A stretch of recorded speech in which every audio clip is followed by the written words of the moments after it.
तो रिपोर्ट तो आपने देखी, लेकिन अब आपको उन लोगों की तस्वीर दिखाते हैं, उस रैकेट की तस्वीर दिखाते हैं जो इन अवैध घुसपैठियों की मदद लगातार कर रहे थे। इनके खिलाफ भी पुलिस ने शिकंजा कसते हुए इन्हें पकड़ लिया है। आपको बता दें, ये लगातार अवैध घुसपैठियों की मदद कर रहे थे, इन्हें सहायता पहुंचा रहे थे।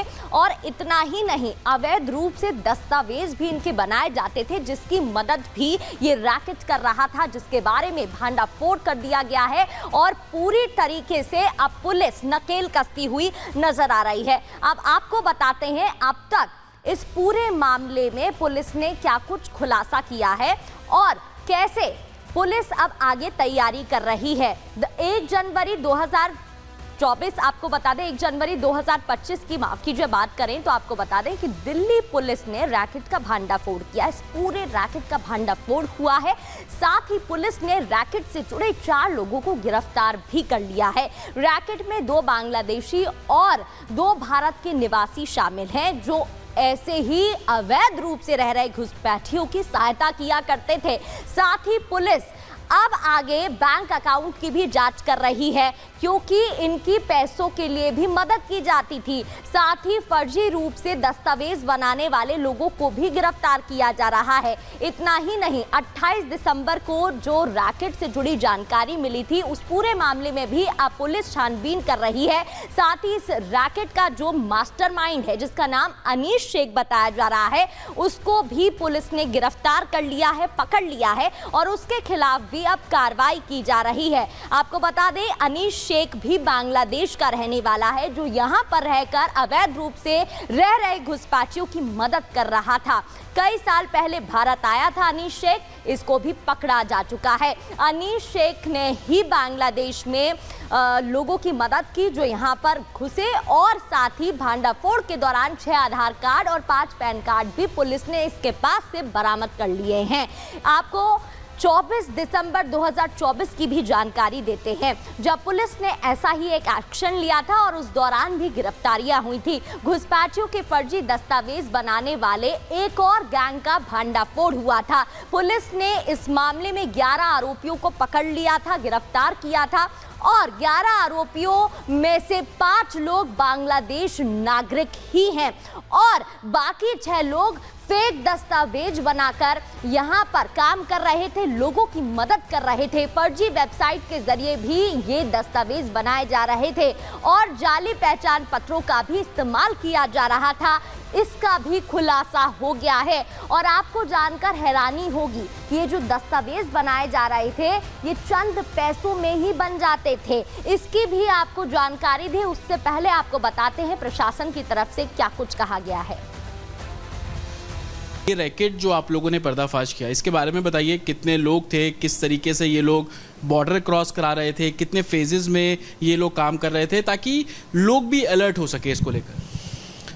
ये दो रैकेट हमने इलीगल इमिग्रेंट बांग्लादेशी जो आते हैं उसका बड़ा पर्दाफाश किया और इसके रैकेट में हमने हर पहलू, किस तरीके से ये भारतवर्ष में आते थे, कौन सा रूट लेते थे, कौन कौन जो फैसिलिटेटर थे, प्लेयर्स थे जो उनकी मदद करते थे, आने के बाद ये कहाँ रुकते थे, कैसे इनके रहने की व्यवस्था होती थी, और इसके बाद जो सबसे इम्पोर्टेंट पहलू है कि इनके नए पहचान पत्र कैसे बनते थे। इन सब का पूरे जांच में समावेश किया गया।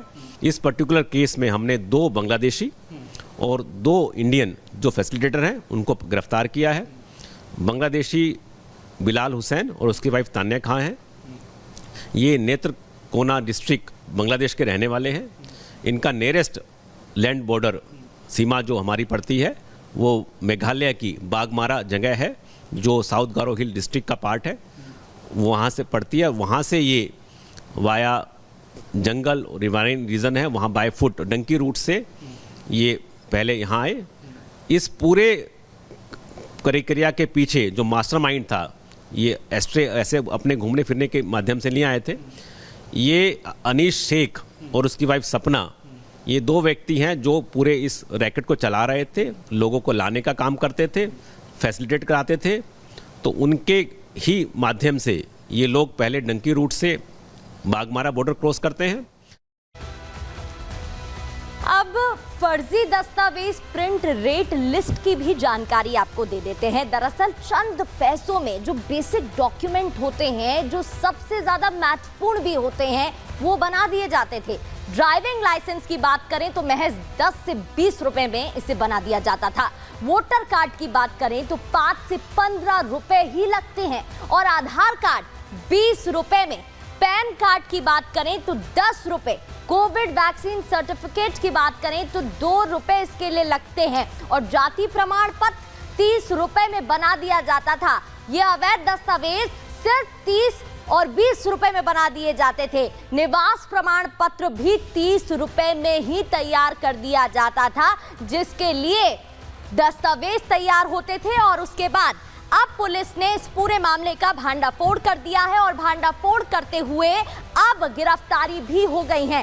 3 दिन के अंदर ही 33 लोगों की गिरफ्तारी हुई है और साथ ही 33 लोगों को डिपोर्ट भी कर दिया गया है। इतना ही नहीं, आपको ये भी जानकारी दे देते हैं कि इस पूरे मामले में लगातार ऐसे ही ऑपरेशन क्लीन जारी रहेगा।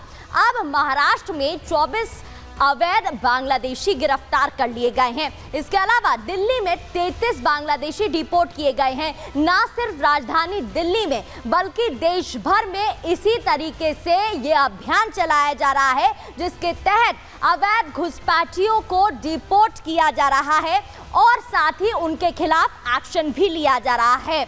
और ऐसे में आपको बता दें कि महाराष्ट्र में भी हाल ही में जो अवैध रूप से घुसपैठी रह रहे हैं, उनके खिलाफ एक्शन लिया जा रहा है, जिसके लिए छानबीन भी की जा रही है। जो बेसिक डॉक्यूमेंट्स है वो खंगाले जा रहे हैं, पूछताछ की जा रही है और उसके बाद डिपोर्ट की कार्रवाई भी की जा रही है। और अब पूरे मामले में आपको बता दें, दिल्ली में भी इसी तरीके से कार्रवाई की गई है। घुसपैठियों पर मुंबई पुलिस का एक्शन। महाराष्ट्र में क्या कुछ एक्शन हुआ है?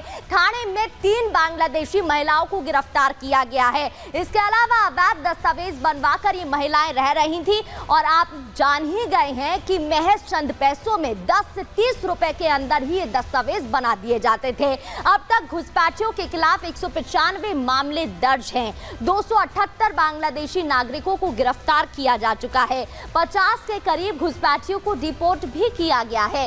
कानूनी प्रक्रिया पूरी कर इन्हें डिपोर्ट किया जा रहा है।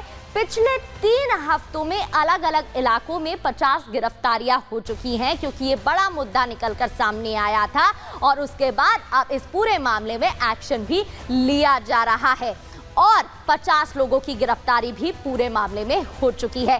चाहे बात दिल्ली की हो या महाराष्ट्र की, देश भर में अवैध रूप से रह रहे घुसपैठियों के खिलाफ लगातार एक्शन लिया जा रहा है और ऑपरेशन क्लीन भी जारी है।